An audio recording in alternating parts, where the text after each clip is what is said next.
இனி flight ticket book பண்றது ரொம்ப ஈஸி. அதுவும் டைரக்ட் ஏர்லைன் பிரைஸ்ல 20 ஆண்டுகளுக்கும் மேலாக புதுவை மக்களின் பேராதரவு பெற்ற உங்கள் சக்தி சேனலின் மற்றும் ஒரு அங்கம் சக்தி ஏர் ஏஜென்சி. நம்ம சக்தி ஏர் ஏஜென்சிஸ் B2B பேசிஸ்ல உங்களுக்கு டிக்கெட் புக் பண்ணி தராங்க. சோ உலகத்துல நீங்க எந்த மூலைக்கு வேணாலும் போகலாம், அதுவும் சரியான பிரைஸ்ல. France, London, Singapore, Malaysia, Dubai, America, Australia போன்ற உலகின் அனைத்து நாடுகளுக்கும் இன்டர்நேஷனல் டிக்கெட் மட்டுமல்லாமல் இந்தியாவிற்குள் நீங்கள் எங்கு வேணாலும் சென்று வர டொமஸ்டிக் ஏர்லைன் டிக்கெட்டும் நாங்கள் புக் செய்து தருகிறோம். Paris to Chennai, Chennai to பாரிஸ்க்கு ஃபிளைட் டிக்கெட் லோ ஃபேர்ல எங்களிடம் கிடைக்கும். ஒரு கால் பண்ணா போதும், உடனடியாக இன்டர்நேஷனல் மற்றும் டொமஸ்டிக் ஃபிளைட் டிக்கெட் புக்கிங் செய்து தருகிறோம். வேறு யாராலும் தர முடியாத மிக குறைந்த கட்டணம், நிறைவான சேவை. Fly around the world at cheapest price. Shakti air agency, Shakti channel, 4th Cross, near Anganwadi, Anna Nagar, Puducherry. Call or WhatsApp 9952433443 மற்றும் 7686827737. Phone 0413-450-6081.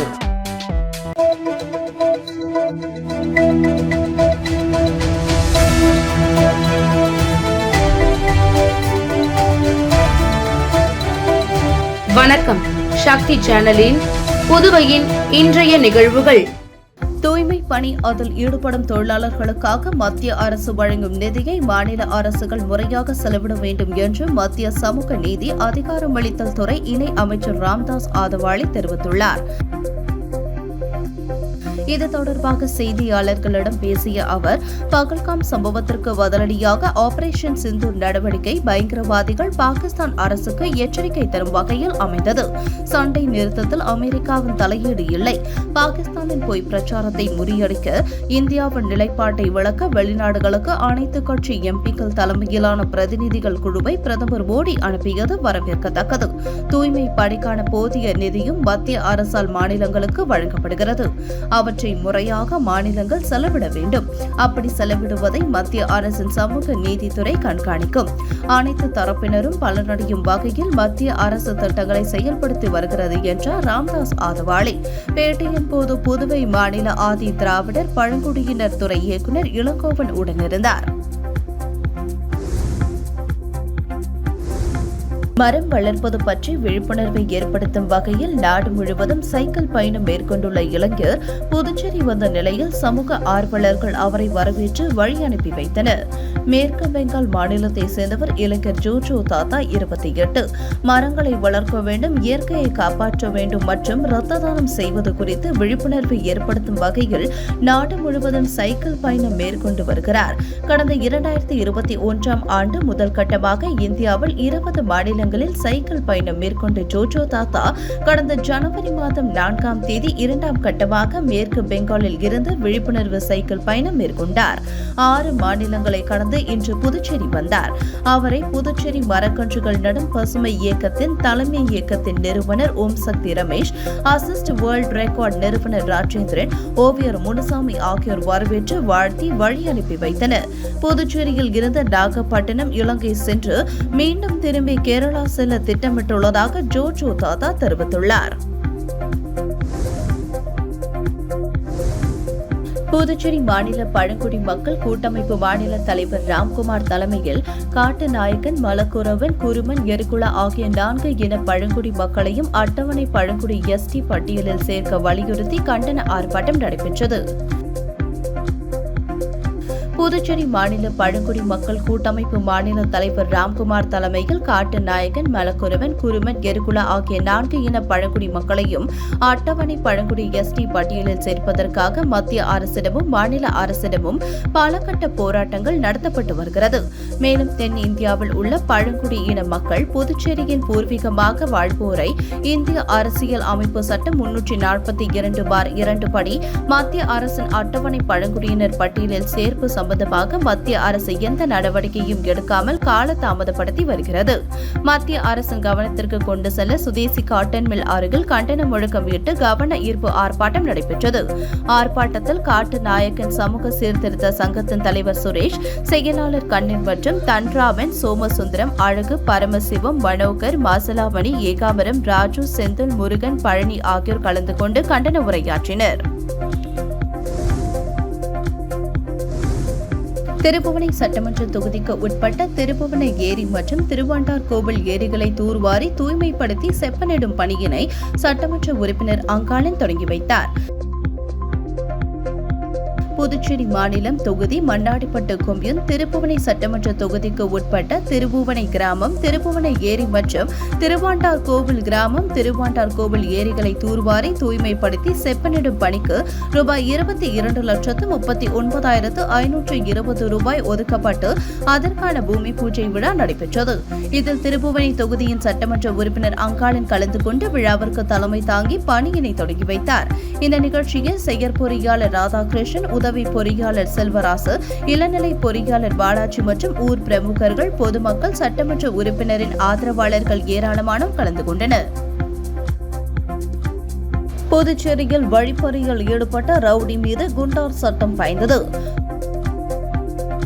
புதுச்சேரி ரெட்டியார்பாளையம் புதுநகரை சேர்ந்தவர் ஷாருக்கான். இவர் மீது 2 கொலை, வழிப்பறி, அடிதடி உள்ளிட்ட பல்வேறு வழக்குகள் உள்ளது. இந்நிலையில் ரவுடி ஷாருக்கான் பணம் பறிப்பு சம்பவத்தில் கைது செய்யப்பட்டு காலாப்பட்டு மத்திய சிறையில் அடைக்கப்பட்டார். இதையடுத்து ரவுடி ஷாருக்கான் மீது குண்டார் தடுப்பு சட்டத்தின் கீழ் வழக்கு பதிவு செய்ய புதுச்சேரி மாவட்ட ஆட்சியருக்கு ரெட்டியார்பாளையம் போலீசார் பரிந்துரை செய்திருந்தனர். இதையடுத்து மாவட்ட ஆட்சியர் குலோத்துங்கன் உத்தரவின் பேரில் ரவுடி ஷாருக்கான் மீது போலீசார் குண்டார் தடுப்பு சட்டத்தின் கீழ் வழக்கு பதிவு செய்து அதற்கான உத்தரவை காலாப்பட்டு மத்திய சிறைத்துறை அதிகாரிகளிடம் வழங்கினார். ஒதியம்பட்டு பகுதியில் அமைந்துள்ள ஸ்ரீ சத்குரு மகான் வண்ணார பரதீஸ்வரர் சித்தர் ஆலயத்தில் சித்தருடைய நட்சத்திரமான ரோகிணி நட்சத்திர பூஜை வழிபாடு நடைபெற்றது.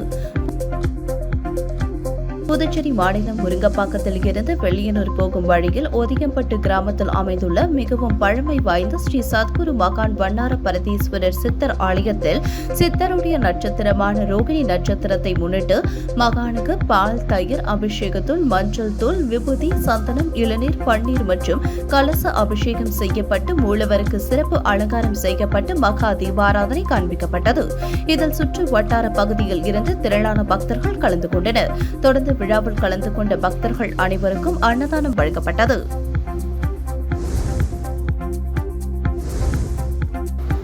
புதுச்சேரி மாநிலத்தில் மீன்பிடி தடைக்காலம் விரைவில் முடிவடைய உள்ள நிலையில் மீனவர்கள் வலைகளை சீரமைக்கும் பணிகளில் ஈடுபட்டுள்ளனர்.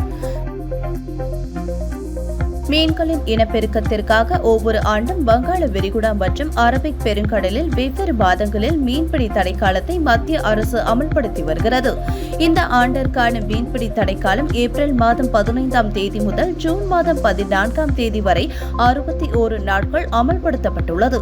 இதனால் புதுவை, காரைக்கால் பகுதியில் பாரம்பரிய மீன்பிடி படகுகளான கட்டுமரம், நாட்டு படகுகளை தவிர அனைத்து வகை எந்திர படகுகளில் மீன்பிடிக்க தடை விதிக்கப்பட்டுள்ளது. இதனைத் தொடர்ந்து மீனவர்கள் தங்களது விசை படகுகளை தேங்காய் திட்டு மீன்பிடி துறைமுகத்தில் நிறுத்தி வைத்துள்ளனர். மீன்பிடி தடைக்காலத்தை பயன்படுத்தி அவர்கள் தங்கள் படகுகளை சீரமைத்து வருகிறார்கள். மீன்பிடி தடைக்காலம் முடிவதற்கு இன்னும் 16 நாட்கள் உள்ளதால் மீனவர்கள் தங்களது படகுகளை தீவிரமாக செப்பனிட்டு வருகிறார்கள். அதாவது படகுகளுக்கு வர்ணம் பூசுதல், பழுதுகளை சரி செய்தல், புதிய வலைகளை வாங்குவது, பழைய மீன்பிடி வலைகளை தைப்பது போன்ற பணிகளில் மும்முரம் காட்டி வருகின்றனர்.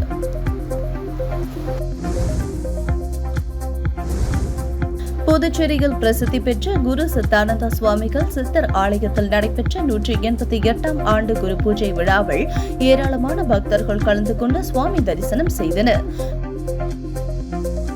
புதுச்சேரி கருவடிக்குப்பம் பகுதியில் பிரசித்தி பெற்ற ஸ்ரீ சித்தானந்தா சுவாமிகள் ஆலயம் அமைந்துள்ளது. இங்கு ஆண்டுதோறும் குரு பூஜை விழா வெகு விமர்சையாக நடைபெறுவது வழக்கம். அந்த வகையில் 188வது ஆண்டு குரு பூஜை விழா வெகு விமர்சையாக இன்று நடைபெற்றது. விழாவையொட்டி காலை 6 மணி முதல் கணபதி ஹோமம், நவக்கிரக ஹோமம், ருத்ர ஜபம் நடந்தது. அதனைத் தொடர்ந்து சுவாமிக்கு மகா அபிஷேகம் செய்து குரு பூஜை நடந்தது. தொடர்ந்து பூர்ணகாதி, கலசம் புறப்பாடு மற்றும் கலசாபிஷேகம் தொடர்ந்து அலங்கார மகா தீபாராதனை நடைபெற்றது. இந்த விழாவில் புதுச்சேரி மற்றும் அதனை சுற்றியுள்ள பகுதிகளைச் சேர்ந்த ஆயிரக்கணக்கான பக்தர்கள் கலந்து கொண்டு சுவாமி தரிசனம் செய்தனர். விழாவில் கலந்து கொண்ட பக்தர்களுக்கு கோவில் நிர்வாகம் சார்பில் அன்னதானம் வழங்கப்பட்டது.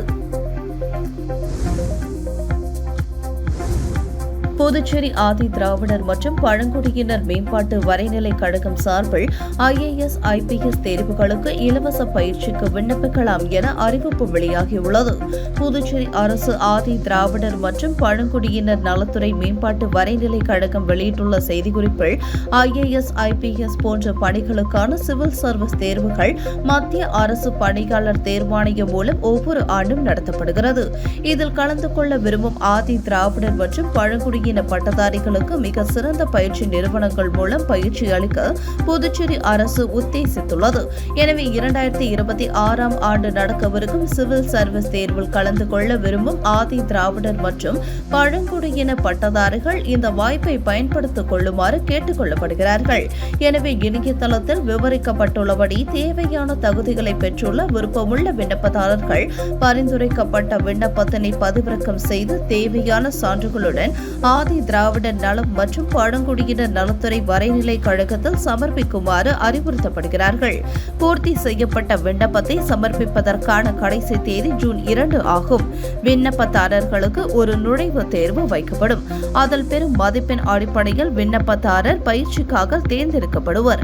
வருமான வரம்பின்றி தகுதியுள்ள அனைவருக்கும் பயிற்சி அளிக்கப்படும் என குறிப்பிடப்பட்டுள்ளது. விபத்தில் அடிப்பட்ட நபர்களை ஏற்றி செல்ல ஆம்புலன்ஸ் வராததால் பொதுமக்கள் சாலை மறியலில் ஈடுபட்டதால் திருப்புவனை பகுதியில் பரபரப்பு ஏற்பட்டது.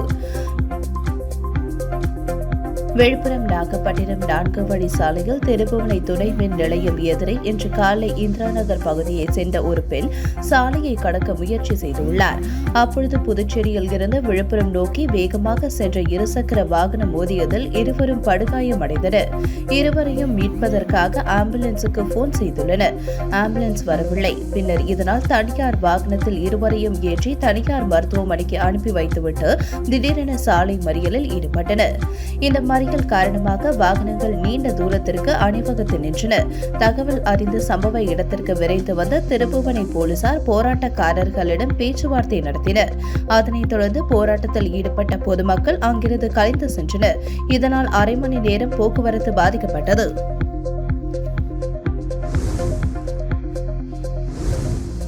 மங்கலம் தொகுதியில் முதியோர் உதவித்தொகை பெறுவதற்கு போலியாக தாசில்தார் கையெழுத்து போடப்பட்டுள்ளது கண்டுபிடிக்கப்பட்டுள்ள சம்பவம் புதுச்சேரியில் பரபரப்பை ஏற்படுத்தியுள்ளது. மங்கலம் தொகுதி ஆனந்தபுரம் கிராமத்தை சேர்ந்த ஒருவர் தனது மகன் மேற்படிப்பிற்கு சென்டாக் மூலம் விண்ணப்பிக்க வருவாய்த்துறையின் சாதை குடியிருப்பு உள்ளிட்ட சான்றிதழ் வேண்டி வில்லியனூர் தாசில்தார் அலுவலகத்தில் விண்ணப்பித்திருந்தார். அதில் ஏற்கனவே அலுவலகம் மூலம் பெறப்பட்ட சாதி சான்றிதழ் நகல் கடந்த 2 மாதத்திற்கு முன்பு சமூக நலத்துறை மூலம் முதியோர் உதவித்தொகை பெறுவதற்கு விண்ணப்பித்து பெற்ற சான்றிதழ் நகலையும் இணைத்து கொடுத்துள்ளார். அந்த சான்றிதழ் நகலில் இருந்த சீல் மற்றும் தாசில்தார் கையெழுத்து மாறுபட்டு இருந்ததால் சந்தேகம் அடைந்த தாசில்தார் சேகர் அந்த சான்றிதழை சரிபார்க்க உத்தரவிட்டார். அதில் சான்றிதழ் நகலில் இருந்தது போலியாக போடப்பட்ட தாசில்தார் கையெழுத்து என உறுதியானது. இதுகுறித்து தாசில்தார் சேகர் புதுச்சேரி கலெக்டர் மற்றும் மாவட்ட துணை கலெக்டருக்கு தகவலை தெரிவித்தார். தொடர்ந்து சமூக நலத்துறை அதிகாரிகளிடம் முதியோர் உதவித்தொகை கேட்டு விண்ணப்பித்துள்ள பயனாளிகளின் சான்றிதழ்களை உண்மைத்தன்மை ஆராய்ந்து உறுதிப்படுத்திய பின் உதவித்தொகை வழங்க வேண்டும். அதுவரை நலத்திட்ட உதவிகள் வழங்குவதை நிறுத்தி வைக்க வேண்டும் என புகார் மனு அளித்துள்ளார். இது தொடர்பாக வில்லியனூர் போலீசிலும் புகார் அளிக்கப்பட்டுள்ளது. அரியூர் வருவாய் கிராமத்தில் முதியோர் உதவித்தொகை பெறுவதற்கு மட்டுமல்லாமல் பல்வேறு அரசு நலத்திட்டத்திற்கான சான்றிதழ்களில் போலி கையெழுத்து போட்டு கொடுத்து வருவது வில்லியனூர் தாசில்தார் அலுவலகத்தில் ஒவ்வொரு ஆண்டும் கண்டுபிடித்து வருவது குறிப்பிடத்தக்கது. உங்கள் சக்தி சேனலின் புதுவையின் அன்றாட நிகழ்வுகளை உடனுக்குடன் தெரிந்து கொள்ள சக்தி சேனல் புதுச்சேரி யூடியூப் சேனலை சப்ஸ்கிரைப் செய்து கொள்ளுங்கள். மறக்காமல் பெல் பட்டனையும் கிளிக் பண்ணுங்க. ஷேர் பண்ணுங்க, லைக் பண்ணுங்க. உங்கள் சக்தி சேனல்.